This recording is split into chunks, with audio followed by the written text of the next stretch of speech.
আমি এক্সটেনসর মাসেলকে আমি বেশি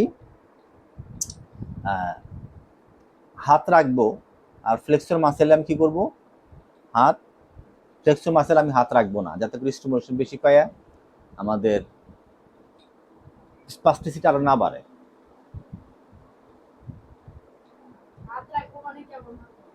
ধরো হাত রাখবো বলতে, যেমন ধরো কথার কথা, তুমি এই পাটাকে তুমি ফ্লেক্সর করতে চাও, ঠিক আছে? তাহলে এই লিম্ব যখন তুমি ফ্লেক্সর করবা, তখন ডান সাইডে যখন করবা, তখন এই এক্সটেনসর মাসেলে হাত তুমি রাখবা না, যাতে করে আরো স্টিমুলেশন না পায়, রাখবা ফ্লেক্সর মাসেলের, কথার কথা। তাহলে এই যে আমরা তারপরে আলোচনা করব, তাহলে এই বিষয়ে তোমাকে খেয়াল রাখতে হবে যে এটা আবার ডিপেন্ড করতেছে কোন কন্ডিশনে। কথার কথা, যদি আমরা প্লাসিড আমাদের প্যারালাইসিস হয়, সেক্ষেত্রে কিন্তু আমরা চাবো টোন বাড়ুন, তখন উল্টাতে হবে। আবার যদি স্পাস্টিক হয়, তাহলে স্পাস্টিসিতে তারা না বাড়ে, তাহলে আমরা উল্টাভাবে আমরা হাতটা রাখবো। তাহলে হাতটাকে আমি ফ্লেকশন পজিশনে রাখবো, নাকি আমি ফ্লেক্সরে রাখবো, নাকি এক্সটেনশনে রাখবো, এটা অ্যাকর্ডিং টু কন্ডিশন। এই থেরাপিটাও, এই থিওরিটা কে দিছে? রুবাদ দিছে। আমি আমাদের বোঝা যাচ্ছে তাসফিয়া? এবার আসো কি পয়েন্ট কন্ট্রোল। এখন আমাদের পরবর্তী টার্ম হচ্ছে কি পয়েন্ট কন্ট্রোল। বলতে কি বোঝানো হয়? কি পয়েন্ট কন্ট্রোল হচ্ছে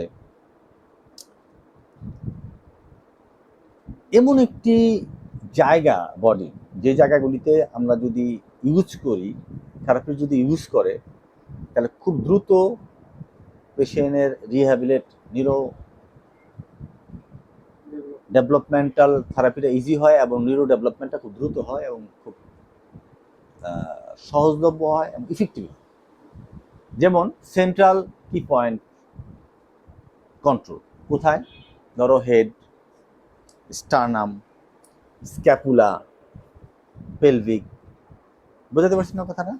যেমন ধরো আমাদের সেন্ট্রাল লেইং লাইন বরাবর স্টার্নাম, হেড, তোমার সেক্রাম, পেলভিক, এগুলো হলো আমাদের সেন্ট্রাল।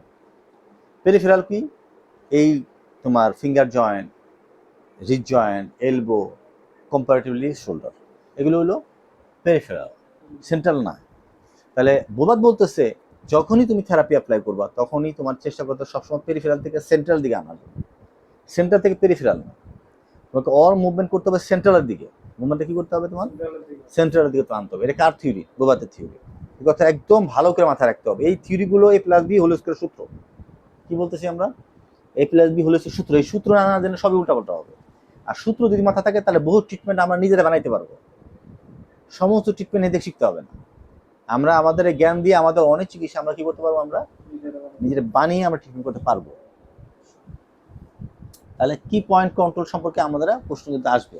কি পয়েন্ট কন্ট্রোল হচ্ছে বডির এমন কিছু জায়গা, যে জায়গাগুলোতে আমরা যদি ইউজ করি, খুব দ্রুত আমরা পেশেন্টকে নিউরো ডেভেলপমেন্ট করতে পারবো সহজেই। এটাই হচ্ছে কি পয়েন্ট কন্ট্রোল। ঠিক আছে?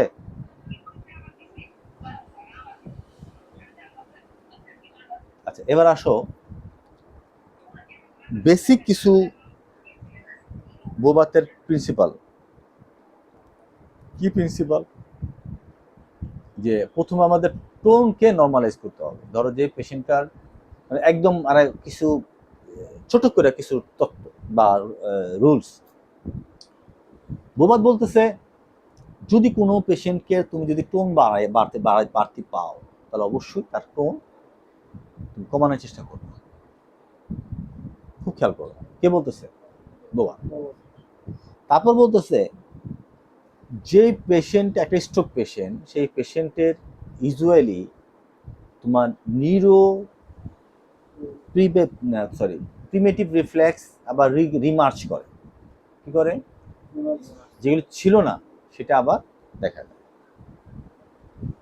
কেন ছিল না? কারণ আমরা জানি প্রিমেটিভ রিফ্লেক্স 1 বছরের মধ্যে শেষ হয়ে যায়।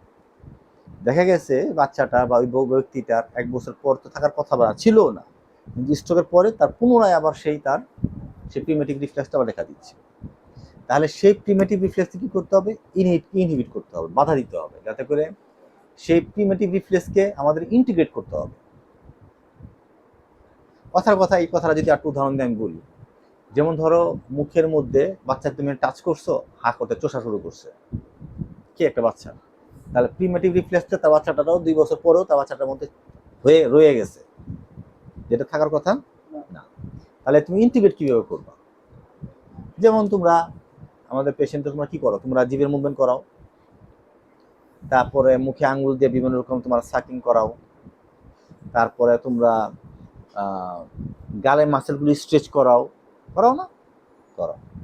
তারপরে মুখের ঠোঁটের কিছু ব্যায়াম করাও। এর ফলে বাচ্চাটার সে প্রিমেটিভ রিফ্লেক্সটা কি হয়, ইন্টিগ্রেটেড হয়। তো বলছে বোবাদ বলতেছে যে অবশ্যই তোমাকে টোনটাকে কমাইতে হবে, প্রিমেটিভ রিফ্লেক্সকে কি করতে হবে, ইন্টিগ্রেট করতে হবে, প্রিমেটিভ রিফ্লেক্সকে ইন্টিগ্রেট করতে হবে।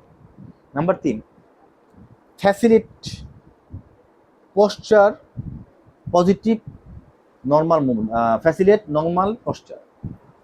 ফ্যাসিলিটেট করতে হবে নর্মাল পোস্টার। ফ্যাসিলিটেশন মানে কি?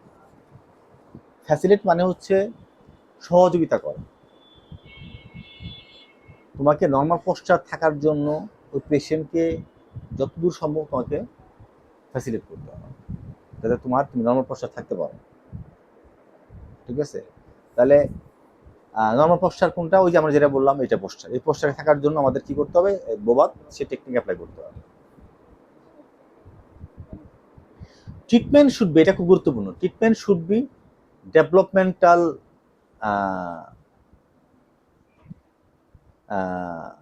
ওয়েতে হইতে হবে। যেমন খুব খেয়াল করো, একটা বাচ্চা, একটা ধরো মনে করো একটা 22 মাসের বাচ্চা, সেই বাচ্চাটা ভালো করে মনে করো সাপোজ বুঝতে পারতেছে না, তোমার কাছে আসছে। বা ধরো 18 মাসের বাচ্চা, তার বুঝতে পারে না, পড়ে যাচ্ছে, গাড়টা এরকম করে রাখতেছে, সোজা সোজা করে দিলে আবার চলে যাচ্ছে, আবার সোজা করে দিচ্ছে, আবার এরকম করে যাচ্ছে। তাহলে এই যে তার হেড, তার কন্ট্রোল নাই, তাহলে তোমাকে অবশ্যই, সে বাচ্চা বুঝতেও পারে না, সে বাচ্চাটা ঘাড়ও শক্ত নাই, এমন একটা বাচ্চা তোমার কাছে নিয়ে আসছে, তাহলে তোমাকে কি করতে হবে, আগে ঘেট এবং নেকটাকে কন্ট্রোল করার দিকে নজর দিতে হবে। এইটাই ডেভেলপমেন্টাল ওয়ে। তুমি আগে বসার দিকে নজর দিবা না, তুমি যে করো না আমি সিটিং এ ব্যালেন্স করাবো, বসার দিকে তার প্র্যাকটিস করাবো, বসুক বসুক না। তাহলে নিউরো ডেভেলপমেন্টাল ওয়েতে তোমাকে চিকিৎসাটা দিতে হবে। আগে হেড নেক, তারপর তোমার সিটিং, এই পদ্ধতি তোমাকে অ্যাপ্লাই করতে হবে। তুমি আইসাই বাচ্চা বসতে পারে না, আগে বসামো তারপর ঘাড়ে চিকিৎসা করাবো না।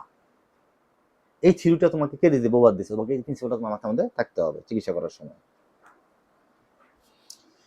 আচ্ছা, টেকনিক কি? টেকনিক হচ্ছে কি পয়েন্ট তোমাকে হ্যান্ডেলিং করতে হবে। তুমি যখনই চিকিৎসা করবো তখন কি পয়েন্ট ধরে তোমাকে কাজ করতে হবে। কি পয়েন্ট কোনগুলো বললাম?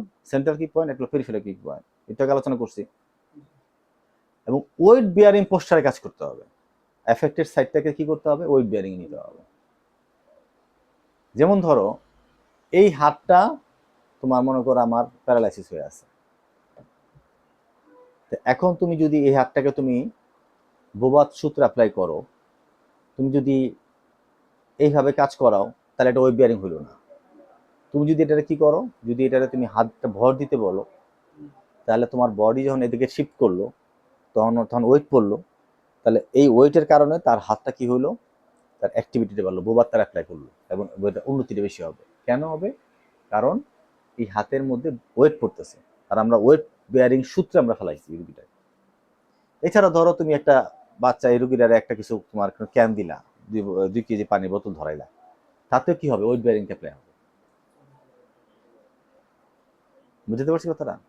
তাহলে এই সূত্র তোমাকে কি করতে হবে, অ্যাপ্লাই করতে হবে।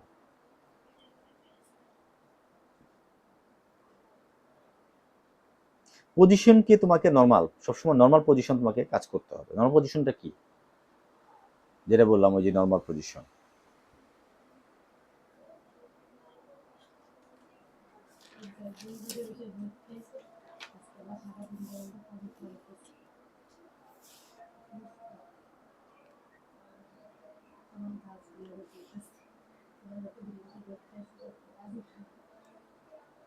একটা স্ট্রোক পেশেন্টদের কি কি সমস্যা থাকে সাধারণত আমাদের? একটা পেশেন্ট কি কি সমস্যা থাকে? একটা থাকে তার টোন বেশি, কি থাকে তার, এবং সেই পেশেন্টটা তার পশ্চার কন্ট্রোল করতে পারে না, তার পশ্চারটা লস হয়, ঠিক না? এবং অ্যাবনর্মাল কোঅর্ডিনেশন থাকে না। অ্যাবনর্মাল কোঅর্ডিনেশন কি? যদি বলি যে আপনার হাতটা তোলেন, তখন সে কি করে হাতটা তুলবে এরকম, ঠিক না? আর আমাকে যদি তুলতে বলে আমি সুন্দর করে তুলতে পারবো। তাহলে কোঅর্ডিনেশন, সমন্বয় থাকে না কার? স্ট্রোকের। তাহলে পরীক্ষায় প্রশ্ন করি যে একটা স্ট্রোক পেশেন্টদের কি কি প্রবলেম থাকে, তখন বলবো যে স্যার পোস্টার ঠিক থাকে না, কোঅর্ডিনেশন থাকে না, এবং তোমার এই অ্যাবনর্মাল টোন থাকে। নাম্বার 4, অ্যাবনর্মাল ফাংশনাল পারফরমেন্স থাকে। অ্যাবনর্মাল ফাংশনাল পারফরমেন্স থাকে। অ্যাবনর্মাল ফাংশনাল পারফরমেন্স বলতে, যেমন ধরো নর্মাল একটা পেশেন্ট আমার তার নিজের দৈনন্দিন কাজ করবে, শার্টটা পরবে, যে গেঞ্জিটা পরবে, প্যান্টটা পরবে, সেটা সে ঠিক মতো পারে না। এই ফাংশনাল লেভেল তার ডেইলি অ্যাক্টিভিটি থাকে না। পাশাপাশি তার যদি সে কোনো রকম স্কিলের কোনো কাজ করে, সেটাও তার কি হয়, নষ্ট হয়ে যায়, ভালো থাকে না। কার? একটা স্ট্রোক পেশেন্ট, ঠিক না ঠিক? এবার আসো, গোল কি, কি লক্ষ্য আমরা কাজ করব এই